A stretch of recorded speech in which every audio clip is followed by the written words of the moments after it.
আমি মোদী সরকারকে বলবো মুসলমানদেরকে এমন উৎখাত করবেন। ওই দেশ তো মুসলমানদেরই ছিল, মুসলমান থেকে ব্রিটিশ দেশ দখল করেছে। যদি আবার দেশের ক্ষমতা আসে তাহলে মুসলমানই আসার কথা ছিল। সেখানে জুলুম করা হয়েছে, অবিচার করা হয়েছে। আমি মোদী সরকারকে বলবো আপনার মাথায় ভূত চেপেছে, আপনার ভবিষ্যৎ আমি ভালো দেখছি না।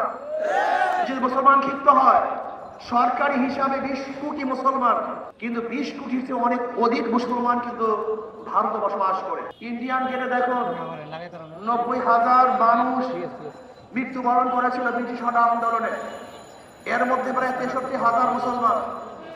90,000 মানুষ মৃত্যুবরণ করেছে।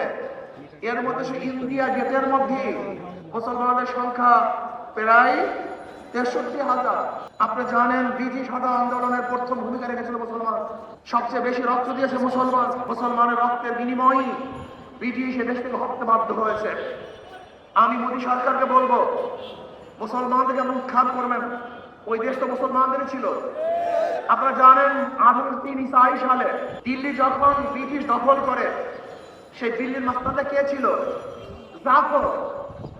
এই জাফর তো মুসলমান ছিল। আপনারা জানেন যে এই বাংলার থেকে সিরাজউদ্দৌলাকে যে ব্রিটিশ উৎখাত করেছিল, সেই মাস্তানটাও ছিল মুসলমান। কাজী শাসক ছিল মুসলমান। মুসলমান থেকে ব্রিটিশ দেশ দখল করেছে। যদি আবার দেশের ক্ষমতা আসে তাহলে মুসলমানই আসার কথা ছিল।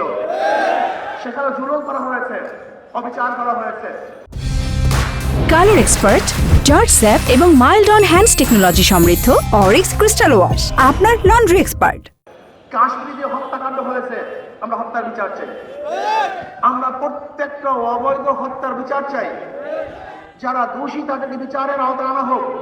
তার মানে এই নয় যে কোনো একটা হত্যাকাণ্ডকে কেন্দ্র করে অজাচারভাবে সমস্ত মুসলমানদের আক্রমণ করবেন, মুসলমানদের ঘর বাড়ি জ্বালিয়ে দেবেন, মুসলমানদের সম্পত্তি দখল করবেন।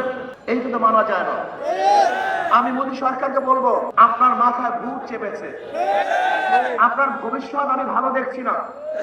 যদি মুসলমান ক্ষিপ্ত হয়, সরকারি হিসাবে 20 কোটি মুসলমান, কিন্তু 20 কোটির চেয়ে অনেক অধিক মুসলমান কিন্তু ভারতে বসবাস করে। আল্লাহ পাকের শুকর, মুসলমানরা সেটা শক্তিশালী।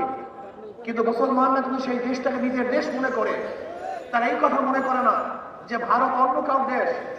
ওই দেশে তারা থাকতে চায়, ওই দেশে তারা মরতে চায়, ওই দেশের উন্নয়ন করতে চায়। তারা মুনাফিক নয়, তারা দেশকে বিক্রি করতে চায় না।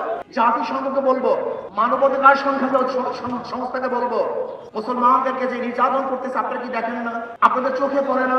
মুসলমানের নির্যাতন বন্ধ করেন, নয়তো এমন সংগ্রাম, এমন আন্দোলন শুরু হবে যে আগুন জ্বলবে, যে আগুন নিভাবার ক্ষমতা কেউ রাখবে না।